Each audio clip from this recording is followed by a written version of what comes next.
Why isn't the initial strategy working? We saw a sixth strike today by U.S. forces, and it doesn't seem to be slowing them down. No, that's right. But listen, it takes time because what the U.S. is doing and the UK are doing is targeting all the military capabilities of the Houthis. So things like missiles that are poised to be launched to attack vessels, weapons depots, boats, command and control centers, things of this kind. And it takes a long time. Let's remember that for the years that Saudi Arabia was involved in really bombarding the Houthis, they still had difficulty in undermining their military capabilities. Now, again, it's not the same as the U.S. and UK doing it, but that's because the Houthis had driven a lot of it underground, a common theme when it comes with terrorist organizations, by the way. And so it does take time, but the Houthis are not rational actors, and that's a very important point to remember, because they're not going to be dissuaded by standard measures of coercion and deterrence such as this kind. And that is why the U.S. and UK are going to continue working to degrade their military capabilities, so they just simply can't launch these attacks.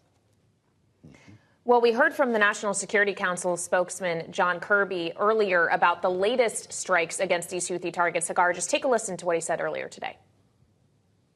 U.S. forces conducted 3 successful self-defense strikes against Houthi targets in Yemen. This is the 4th preemptive action that the U.S. military has taken in the past week against Houthi missile launchers that were ready to launch attacks. So the U.S. describing this as preemptive action. At the same time, the Houthi chief was on that televised yesterday, suggesting that the Houthis are now in direct confrontation with the U.S. and UK. And I just wonder, considering this is an Iranian proxy we're talking about here, Hagar, how quickly direct confrontation between the U.S. and UK and a proxy could turn into actual direct confrontation with Iran itself? Well, as irrational as the Houthis are, at the same time, the Houthis and Iran know that they're no match for the United States and the UK.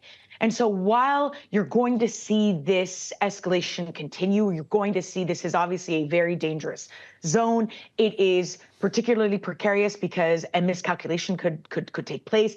If something were to, if there's a missile attack that, for example, kills a number of Americans, that kills American soldiers, perhaps, then that would escalate in another way. But at the moment, if it continues the way it's been continuing, then I wouldn't expect it to escalate into a full-scale war, because you're not seeing deaths of individuals, deaths of soldiers.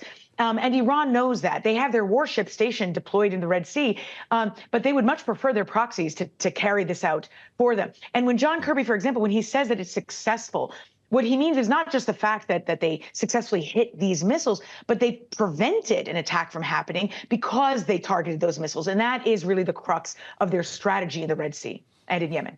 What did you think this week, Hagar, when you saw Pakistan enter the fray here? Pakistan and Iran trading fire across their border.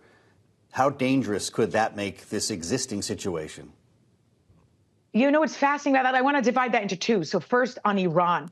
Iran is behaving particularly bold lately. In general, they're behaving as though they are the regional hegemon of the Middle East by having all of their proxies pursue these strikes, by themselves pursuing strikes in Iraq, which they claim was against the Mossad, and pursuing strikes in Pakistan, which they claimed were counterterrorism related. And both Pakistan and Iraq reacted negatively. Obviously, they both condemned it. Iraq, which is a friend of Iran, called their ambassador back to Iraq, which is a big move over there. But for Pakistan to react, I didn't expect that, to be honest with you.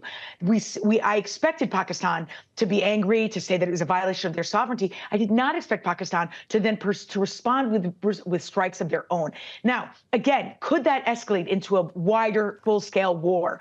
No. When you're thinking about wider, full-scale war, you really are thinking about something like what you see in Ukraine, what you see in Gaza. At the end of the day, these are going to be attacks that you see in response one to another, tit-for-tat attacks that might escalate further. And like I said, I'm impressed that Pakistan responded at all. I think Pakistan did the right thing by responding, by telling Iran that they can't just go behave that way.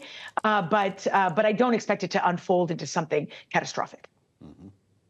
Okay, so if we don't see a full-scale war in the Middle East widely, at least we are seeing pretty clear direct conflict between Israel and Hamas still, and the majority of that fighting still being done in Gaza. And it's raised a question of what happens when if ever that fighting actually is over, the prospect of a two-state solution. And I ask you this knowing that President Biden spoke with Benjamin Netanyahu, the Israeli prime minister, today for the first time in several weeks. And we heard from John Kirby about the subject of a two-state solution as well earlier today, whether the president still believes in it. Here's what he said. Still believes in the promise and the possibility of a two-state solution. He recognizes that's going to take a lot of hard work. It's going to take a lot of leadership there in the region, particularly on both sides of the issue. And the United States stands firmly committed to eventually seeing that outcome right now. And we're talking to them actively about post-conflict Gaza and what governance there needs to look like and the importance of an independent Palestinian state for long-term security. And Hagar, Biden was actually just speaking with some White House reporters and said that when he spoke to Bibi, he was not opposed to all two-state solutions. And when asked if a two-state solution is impossible as long as Bibi is in power, he said, no, it's not. Do you agree? Well, yes, I can explain what the president was saying here. So first, Prime Minister Netanyahu was known when I was in the U.S. government, when I was at the National Security Council in particular, and I handled Syria and Lebanon during the peace process under President Obama. And so I got some real behind the scenes look at that. Netanyahu was notoriously more flexible privately than he was publicly. And so you're going to have, of course, some public bluster there. And at the same time, also, the whole nation of Israel, including the government, is still reeling from this horrific attack. And so their focus is very much on the war, and they don't really want to know. They don't want to hear about a peace process. They don't want to hear about a two-state solution. Now, Netanyahu himself has never really been in favor of a two-state solution. That doesn't mean that you can't launch a peace process, because when enemies are talking, then they typically aren't fighting. But I think there's a little bit of hope there that Netanyahu might not be there in a few months. A recent poll from the Israel Democracy Institute showed that only 15% of Israelis want Netanyahu to stay on after the war ends. Now, defining when the war ends could be a separate story, but it will transition from high-intensity operations to lower-intensity operations in the next couple months once they have really gotten through Khan Yunis, the Hamas stronghold in the south of Gaza. And if you're looking ahead at potential new leadership, then that is one of the reasons why pursuing a peace process and toward a two-state solution is so important. But it's also a valid effort. It's a worthwhile effort because, number one, I would agree with the administration. It is the only solution. And number two, Secretary Blinken just traveled through the region and all the regional leaders seem to agree. Well, we're moving ahead to a two-state solution here, Hagar. We're still not even talking about a truce or a ceasefire to get the hostages out of Gaza. Should that not be next? Well, it's not that shouldn't be next, but I can tell you, having worked on U.S. foreign policy making at the NSC in particular, it is very common for U.S. foreign policy makers to try and look ahead for two reasons. One, because it can inform the policy that you pursue in the moment. And it can help prepare the groundwork for certain things. If you think of the day after and you think about who's going to govern, who's going to pick up the trash, it helps walk things backwards in a way that can be, it informs your policymaking. But on the other hand, in a situation like this in particular, it also could help limit civilian casualties. It could push the Israelis to just pursuing something lower intensity if they have something else on the horizon that could lead them to a more sustainable solution.